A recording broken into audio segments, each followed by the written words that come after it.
Hi everyone, I'm Peter Albrecht. And I'm Devin Walsh. Thanks for making WKRG News 5 your #1 choice for news at 5 o'clock. Well, where were you 1 year ago today? Oh, chances are you were beginning to look over damage from Hurricane Sally, causing billions of dollars of damage, and repairs are still being made today. WKRG News 5's Debbie Williams live tonight in Orange Beach. And Debbie, the images of Sally are pretty hard to forget.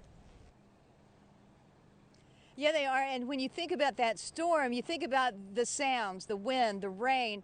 And a lot of folks haven't seen any of the images that we're about to show you because they didn't have cell service or electricity for days, even weeks, after this storm that was one of a kind.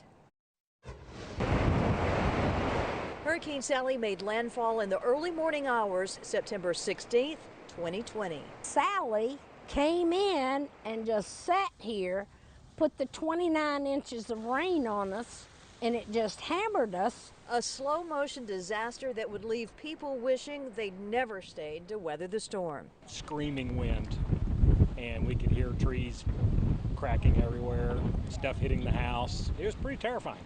Bad doesn't even begin to describe what Sally left in Margaret Long's yard. Nothing like this. Almost a dozen charter boats sat in her yard, taking out the deck, barely missing major damage to the house.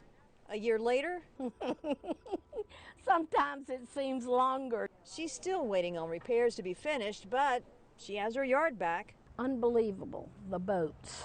Boats, piers, boat lifts scattered everywhere. Highways once cluttered with huge pleasure boats now look as though nothing ever happened. We're pretty much back.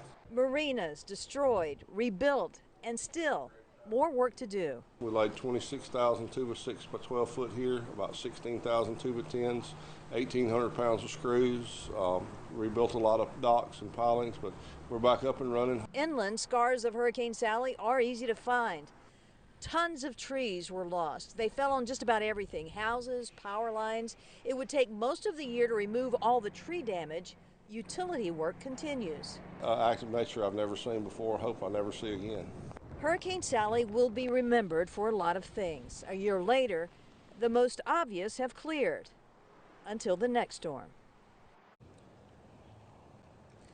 Now, Sally was both destructive and deadly. 3 people we know of died directly because of the storm here in Baldwin County. And Hurricane Sally made landfall the same day that Hurricane Ivan did back in 2004. It was the first time that that had happened in Alabama, a storm making landfall here since 2004. Live on the Baldwin County beat in Orange Beach, Debbie Williams, WKRG News 5.